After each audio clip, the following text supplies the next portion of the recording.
Do you see this trend progressing, or what do you foresee for the future of commercial office real estate? Well, we've had If you're considering a move to the Pasadena, Los Angeles area, it's most likely because of family or work relocation. Maybe you're an employee relocating for a job, or maybe you're an employer relocating your business. With things having gone back to normal since the end of the COVID-19 pandemic, many companies have returned to physical offices in the Pasadena, Los Angeles area. Today, we're joined by my broker and experienced commercial office real estate professional, Howard Rand. He'll be shedding some light on the types of businesses that are leasing up the spaces that he currently manages and what it means for you if you're thinking about setting up shop in the Pasadena, Los Angeles area. But before we get started, if you're new to my channel, my name is Kevin Kuo, your Pasadena, Los Angeles real estate agent. I love living in the Pasadena, Los Angeles area, and my channel covers everything about living around here because I want you to love living here as well. Whether you're looking to buy, sell, or you just need someone to manage your current property, you can contact us directly or book an appointment in the description down below. And if you enjoy my content, please remember to like and subscribe to be notified anytime a new video comes out. So with that being said, let's begin. What is up, you guys? This is your real estate agent, Kevin Kuo here. I am here today with my broker and good friend, Howard Rand. Hi guys. Howard, thank you for coming on my show. Of course. I know you're a busy guy and really appreciate you coming on. Can you tell us a little bit about your background? How long have you been doing commercial real estate? You also do residential real estate as well. But today, for today's purposes, we're just going to focus on your commercial business. How long you've been doing it and how you got into it. Sure. Okay, so my name is Howard Rand, and I've been a broker for about 15 years in California. My emphasis is on Southern California, the Pasadena area.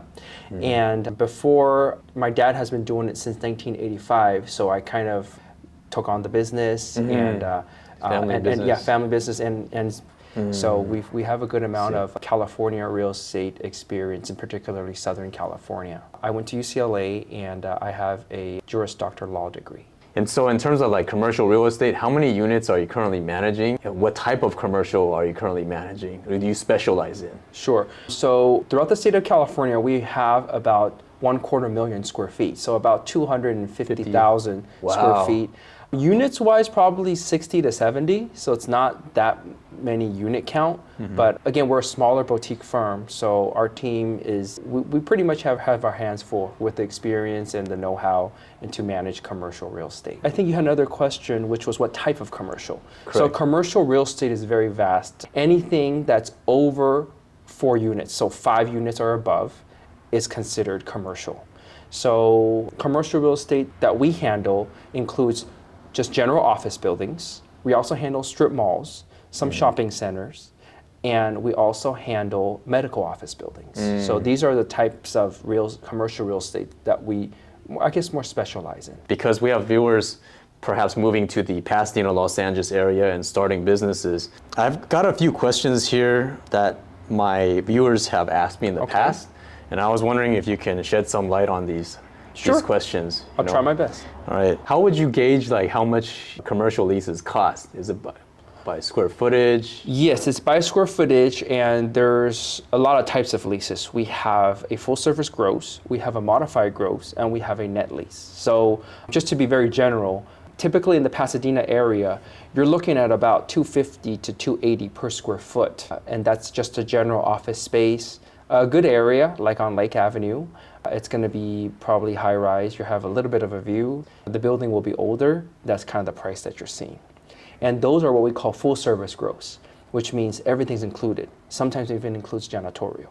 So that's a full service. So $250 for 1,000 square foot is let's say $2,500. And that includes everything. Correct. Right? Electricity, maintenance, any type of cost to repair the building. That's all on the owner. You had mentioned that sometimes they have things called triple nets. Correct. And that's not included in the lease, is that it? So triple nets, meaning that you have to pay for your portion of common area maintenance. You have to pay a portion of your real property taxes that the owner incurs, and you also have to pay for insurance.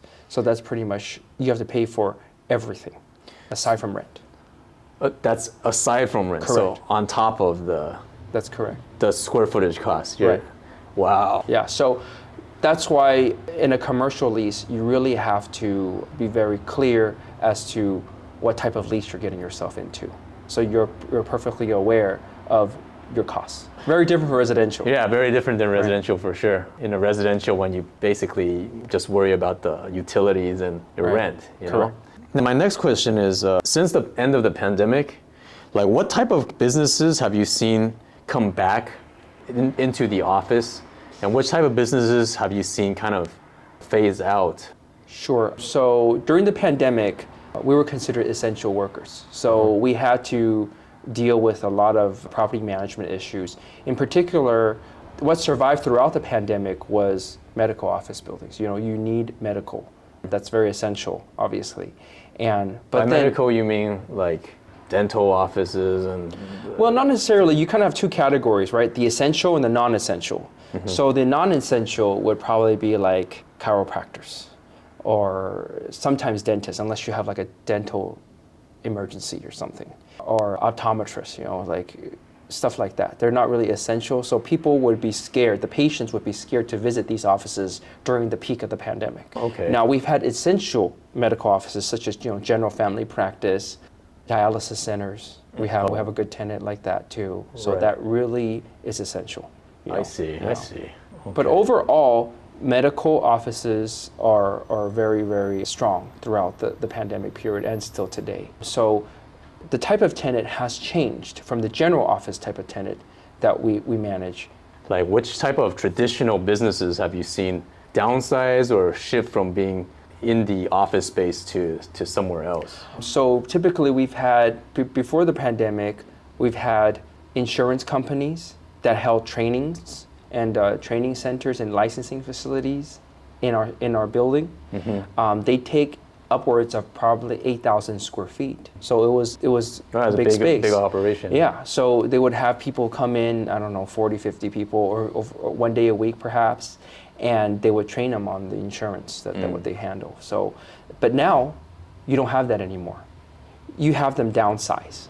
For example, the insurance company that wanted 8,000 square feet, now they're probably only wanting 1,000 to 2,000 square feet, just for general office, for people to come in. You know, because everything is on those platforms like Zoom or Google Meet and stuff like that. So they figured that we don't need to, you know, round up everybody here all at once. They can just be in the comfort of their homes. What other businesses have you seen that besides insurance? Engineering firms too. Engineers are working at home and they're just submitting their documents. So they've gone through a significant downsize as well. So previously they probably needed 3,000 square feet, and now they're probably at a 600 square feet office just for storage for the prints and stuff. You know what I mean? Oh, I see. Yeah, they don't need, because also before we had the blueprints, right? A lot of stuff now is just electronic. Yeah, digital. so there's you don't need to store anything. Law offices, even us, real estate offices have also downsized significantly. Previously, you know, we would have our weekly meetings and stuff, and we would have a bunch of agents come in. We needed 5,000 square feet of space. Now, we only need 1,000 because everybody's online. They call us. They still get the amount of broker support that they need, but we don't need to actually physically be in front of each other. Right. So it sounds to me like companies that can operate and generate income without physically being in person, they're now opting to downsize for sure. Obviously, because of the downsize, like you have more office space now. Absolutely. So which companies have you seen replace the ones that are left? So we've seen a big kind of a transition from, you know, general office space for these engineerings and the insurance. We're looking at yoga studios, dance studios, tutoring centers, robotics, AI, coding, these kind of tenants now that are occupying our spaces. And it's, thank goodness that the city is very lenient on this type, because the parking requirement, you have a lot of students that are coming in to learn. The city's been more relaxed on the parking requirement that's necessary.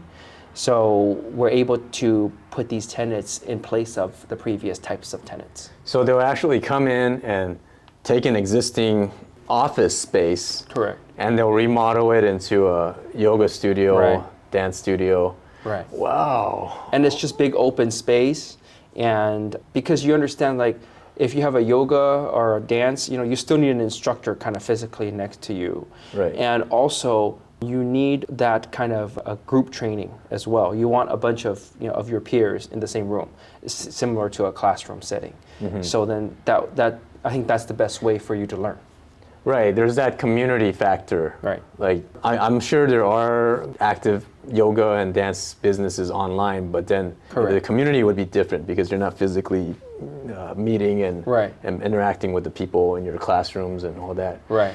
Very interesting. Do you see this trend progressing, or what do you foresee for the future of commercial office real estate? Well, we've had some unsolicited offers to purchase office buildings in the Pasadena area that I've seen, at least for the buildings that I've managed. They're like lowball offers trying to say, we want to change it to mixed use residential. So mixed use. So converting an existing office building into apartments? Correct. Wow. And maybe retail on the first floor. That's kind of what the new trend is. However, it's very cost prohibitive because our land value is very high here. The owners aren't willing to sell at a loss. Well, nobody's willing to sell at a loss, especially in our area where land is so valuable. And now people are lowballing. I don't blame the buyers to try to lowball. It's because it costs a lot to try to rework the space for plumbing, gas lines and dryer vents and all that, and water lines. So that's a lot of costs. So they have to factor that in when making the purchase. But we pretty much have over 80% occupancy, in some cases 96% occupancy in one of our buildings for office space. So we are not exactly in need of a rescue from these lowball off buyers. Right. You know what I mean? The long-term future, I think, is that California is experiencing a housing shortage. In general, California is a desired state for migrants from all over the world. So this is a fact, right? So we have housing crisis, period. And we've had a lot of laws such as ADUs to try to remediate that. But eventually, with our abundance of perhaps vacant office units, our buildings, we should try to kind of rezone them and try to make it to mixed use type of thing. However, due to the current cost prohibitiveness to do it, it's just going to take some time. So at this point in time, I feel like it is wise to just place a different type of tenant in there, and to make sure that the investment is not in vain, obviously, right? And in the future, we're going to try to change it, just as long as construction costs decrease a little bit, or it just makes more sense to do it. Right. Maybe in the future, when construction cost is lower, it would make more sense to convert these larger office buildings into residential buildings to help with our housing crisis. Right. But as of now, it's because of the high cost of construction and the cost to re-permit everything and remodel everything, it's not really feasible as of now. Right. There's just a lot of red tape involved currently, but eventually I think it will be better. For example, the ADUs, right? The city or the state is very, very lenient on that, and then now we have a lot of ADUs to try to mitigate the housing crisis. But it's still there and it's very real. So hopefully there's other legislation in place to help us easily convert office buildings to residential, multifamily. Right. Yeah. Cool. Well, thank you so much for taking the time out to be on my show. I'm sure we'll have you on for more in-depth questions answering in the future. Of course. If you guys have any questions about property management, either commercial or residential, you can contact us directly. You can text us, or you can book an appointment with us through the description and link down below. And that's about it. Okay. Thank you so much for being on my show, Howard. Thank you for having me. We'll see you again soon. Okay. Any questions, just call Kevin, okay? Yes. Take care, guys. Bye. Bye.